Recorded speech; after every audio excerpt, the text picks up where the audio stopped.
வாரத்தோட கடைசி நாள் நம்ம மார்க்கெட்டில் ஸ்லைட் பாசிட்டிவ் க்ளோஸில் இருந்தாலும் பெட்ரோல் டீசலுடைய விலை ஏற்றம் கொஞ்சம் வர தொடங்கிடுச்சு. பிரீமியம் பெட்ரோல் 1 லிட்டருக்கு ₹2 மேல விலை அதிகரிக்கப்பட்டிருக்கு. அதே மாதிரி கம்பெனிஸ்க்கான ஃபியூல் 1 லிட்டருக்கு அரௌண்ட் $22 ரைஸ் பண்ணியிருக்காங்க. இந்த சூழ்நிலையில சவுதி அரேபியா பெர் பேரலோட கச்சா எண்ணெய் $180 தொடர்றதுக்கான வாய்ப்பு இருக்கு ஒரு ஷாக் நியூஸையும் கொடுத்திருக்காங்க. இந்த செய்திகளோட இன்னைக்கு நம்ம மார்க்கெட் க்ளோசிங் அப்டேட் பார்க்க போறோம். வாங்க வீடியோக்குள்ள போலாம். நான் உங்கள் ஃபினிக்ஸ் இந்தியா சதீஷ். வாராந்திர அடிப்படையில் 2.5% மேல இந்தியாவோட ஸ்டாக் மார்க்கெட் நிப்டியும் சரி சென்செக்ஸும் சரி நெகட்டிவ் க்ளோஸ்ல இருக்கு. இந்தியன் ரூபி மிக மோசமா $93.69 இன்னைக்கு ட்ரேட் ஆயிட்டு இருக்கு. அப்போ வரலாறு காணாத வீழ்ச்சி. எஃப்ஐக்கள் ஒரு பக்கம் வித்துக்கிட்டே இருக்கிறாங்க, இன்னொரு பக்கம் நாம குரூட் வாங்கணும்னா அதுக்கு இந்தியன் ரூபி எக்ஸ்சேஞ்சில் கொடுக்கும்போது அதுக்கான செலவினம் ரொம்ப அதிகமா இருக்கு. இன்டர்நேஷனல் மார்க்கெட்ல தங்கத்தோட விலை கொஞ்சம் இறங்கி இருக்கிறது கொஞ்சம் நமக்கு சப்போர்ட்டிவா இருந்தாலும் இன்னும் இந்தியன் ரூபியோட வீக்னஸ் நிக்கல. அது நம்ம மார்க்கெட்ல ரொம்பவே அதிகமா பிரதிபலிக்குது நம்ம பார்த்துட்டு இருப்போம். கத்தார்ல இருக்கக்கூடிய ரஸ்லபான் ஃபேக்டரி அடிச்ச அது இந்தியா வரைக்கும் ஏன் உலகம் முழுக்க இருக்கக்கூடிய எல்லாருக்குமே அதனுடைய பிரதிபலிப்பு இருக்கும். நம்ம ஏற்கனவே சொல்லியிருந்தோம் இல்லையா, கொஞ்சமா ரிஃப்ளெக்ட் ஆக தொடங்கிடுச்சு.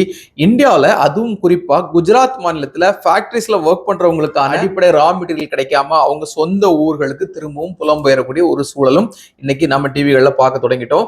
ஸோ வரும் நாட்கள்ல பெட்ரோல் டீசல் விலை, அதே மாதிரி பெட்ரோல் டீசல் தட்டுப்பாடு, நேச்சுரல் கேஸ் விலை, நேச்சுரல் கேஸ் உடைய தட்டுப்பாடு வந்தாலும் ஆச்சரியப்படுறதுக்கு இல்லை. 2008 வருஷம் எக்கனாமிக் கிரைசிஸ் வந்த நேரத்தில் அரௌண்ட் $147 ஒரு ஃபேரல் கச்சா எண்ணெய் போயிருந்தது நமக்கு தெரியும். அதே மாதிரி 2013 வருஷத்திலையும் கச்சா எண்ணெய் ஒரு அபரிதமான ஏற்றம் இருந்துச்சு. ஆனால் ஒபக்ல இருக்கக்கூடிய முக்கியமான நாடுகள்ல முதன்மையான நாடு சவுதி அரேபியா ஒரு பேரல் கச்சா எண்ணெய் அரௌண்ட் $180 போகும் அப்படிங்கறது அவ்வளவு ஈஸியா நாம விட்டுட்டு போக முடியாது. இது யூகமா இருந்தா கூட இந்த போரோட நாட்கள் நீண்டுகிட்டே போயிடுச்சுன்னா சவுதி அரேபியா சொல்லக்கூடிய இந்த ரேட் வர்றதுக்கான வாய்ப்புகள் ரொம்ப அதிகம். இதெல்லாத்தையும் விட கத்தார்ல ஏற்கனவே ரஸ்லபானுடைய அந்த ஃபேக்டரி இப்போ அடிச்சிருக்காங்க இல்லையா, ஃபேக்டரியை திரும்ப சரியான லைவுக்கு கொண்டு வரணும்னா 3-4 வருஷங்கள் எடுக்குங்கிறாங்க. அந்த அளவுக்கு மிகப்பெரிய சேதம் அங்க பதிவாயிருக்கதா ரிப்போர்ட் சொல்லுதுங்க.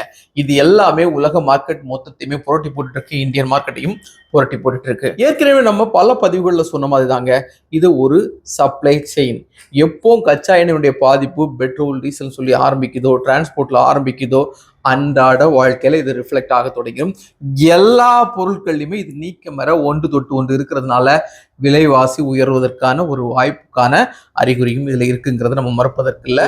உலகம் முழுக்க இருக்கக்கூடிய மார்க்கெட்லாம் தள்ளாடும் போது நம்ம மார்க்கெட்டும் தள்ளாடுவது இயற்கை தான். இருந்தாலும் அந்த தள்ளாட்டம் எந்த அளவுக்கு போகும் அப்படிங்கிற ஒரு எல்லையை நம்மளால இப்போ கோடிட்டு காட்ட முடியாது. அதுதான் இங்கே குறிப்பிடத்தக்க விஷயம். ஸோ மார்க்கெட்ல வாலட்டைல் இருந்தது இன்னைக்கு கொஞ்சம் ஸ்டேபிள் ஆனோடனே மார்க்கெட் பாசிட்டிவ் சைடு போயிடுமா அப்படிங்கிறதுக்கும் இல்ல மார்க்கெட் கண்டினியூவா ஃபாலோ ஆயிடுமா அப்படிங்கிறதுக்கும் விடை கிடையாது. இது எல்லாத்துக்குமே மத்திய கிழக்குல இருக்கக்கூடிய இந்த வாரோட ஒரு முடிவு தான் பதில் சொல்றதுக்கான வாய்ப்பா இருக்கும். அதனால ஆஸ் எ இன்வெஸ்டரா நீங்க இருக்கிறவங்க ஆக்சுவல் டேட்டாவை ட்ராக் பண்ணுங்க. வேர்ல்டு வைடா இருக்கக்கூடிய நியூஸ்ல கொஞ்சம் கான்சன்ட்ரேஷன் கொடுங்க. இன்வெஸ்ட் பண்ணணும்னு முடிவெடுத்தீங்கன்னா கொஞ்சமா இன்வெஸ்ட் பண்ணுங்க. இன்டர்நேஷனல் மார்க்கெட்ல 5692 வரைக்கும் போன கோல்டோட ஸ்பாட் ரேட் இருக்கு இல்லையா, ரவுண்ட்ஸ்க்கான கோல்டு ஸ்பாட் ரேட் இருக்கு இல்லையா, அரௌண்ட் இப்போ $4650 வந்துருச்சு. ஏறத்தாழ $118 $119 வரைக்கும் போன சில்வர் ஒரு அவுன்ஸ் இப்போ $71 வந்திருக்கு. இது எல்லாமே டவுன் ஆயிருக்கிறதும் குரூட் ஆயில் அபரிதமா ஏறி இருக்கிறதும் ஏதோ ஒரு சமீட்சையை கொடுத்துட்டு இருக்கு. ஸோ மார்க்கெட்ல எப்பவுமே கவனமா இருங்க. மார்க்கெட் நியூஸ்களுக்கு நீங்க முக்கியத்துவம் கொடுக்கும்போது அது உண்மையான செய்தியா இருக்கணுங்கிறதுக்கு முக்கியத்துவம் கொடுங்க.